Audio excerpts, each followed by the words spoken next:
Hi, I'm Marlene Clay, founder of DivorcedHappily EverAfter.com, and I'm going to share a divorce tip with you today. And the tip for today is do all that you can, but don't try to be a superhero.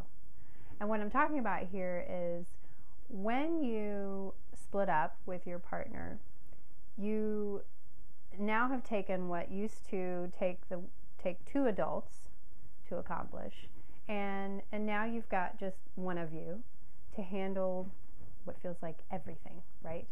So if there are things that you maybe took for granted before that your partner was doing, that will become very clear to you very quickly because, for instance, there are so many household responsibilities, and typically they're divided up in some fashion between the two parents. So you've got yard work, you've got housework, you've got errands, groceries, cooking, etc., right? And some of those things you may never have done just because of the way that you divvied up the responsibilities. Maybe you've never mowed the lawn before. Maybe you've never cooked dinner, like a real meal. You know, grilled cheese doesn't count. Peanut butter and jelly doesn't count. You know, like a real full meal. Maybe you've not had to really deal with homework much, or maybe you haven't had to take the car in for repairs, whatever it may be. Now you're going to feel a lot of weight on your shoulders, a lot of responsibility, because you've got all the things you were doing before, in addition to all these things that you haven't been doing. And what I want you to do is actually write down a list, because I know it can be overwhelming, and it can be you can feel like maybe you're not adequate enough, or why can't I do all this? So I want you to take a piece of paper and write down a list, all the things that need to be done. Okay, all the household stuff, all the yard stuff, all the errands. Write it all down, and then what I want you to do is check off the ones that you're good at, that you know how to do. Maybe, you know, all the things you were doing before, the things you enjoy the most. Check all those off. Okay. Now I'll go through again, and I want you to mark in another way the ones that maybe you wouldn't mind learning. Maybe you've always been interested in cooking. You just never were the person who did that for the family. So maybe you'd like to take a cooking class.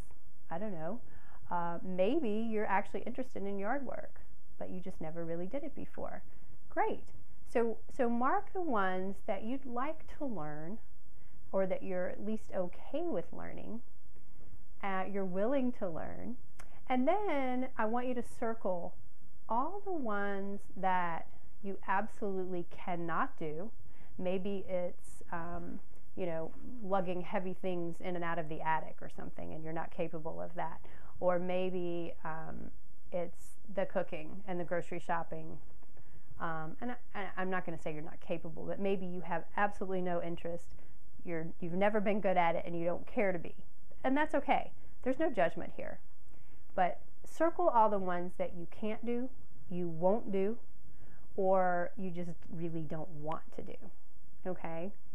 And now what I want you to do is think about family, friends, neighbors that you know who might be able to do some of those things for you. Maybe you can trade services with them. Maybe if they mow your lawn, you watch their kids, whatever. Whatever you can come up with that would make sense. So maybe there's a way to do some swapping. Or if you have the financial ability, then and you'd like to pay people to do some of these tasks for you, go for it. You know, there could be some neighborhood teenagers who would be happy to mow the lawn to make some extra cash, or do your grocery shopping, or whatever the thing is that you need help with. And or, you know, if you can hire professional service, great. So, but just, you know, go through, and this way, by doing this, I think what it'll do is eliminate some of your stress and make it very clear to you what needs to happen, and you'll have a list to go off of, and you can start planning how you're going to take care of each one. Okay? So do what you can, but don't try to kill yourself. You know, don't go overboard. Really be realistic about what you can do and what you need help with. And it's okay to ask for help. It really is. All right? So thanks so much, and choose to live happily. This is Marlene Clay, divorcedhappilyeverafter.com.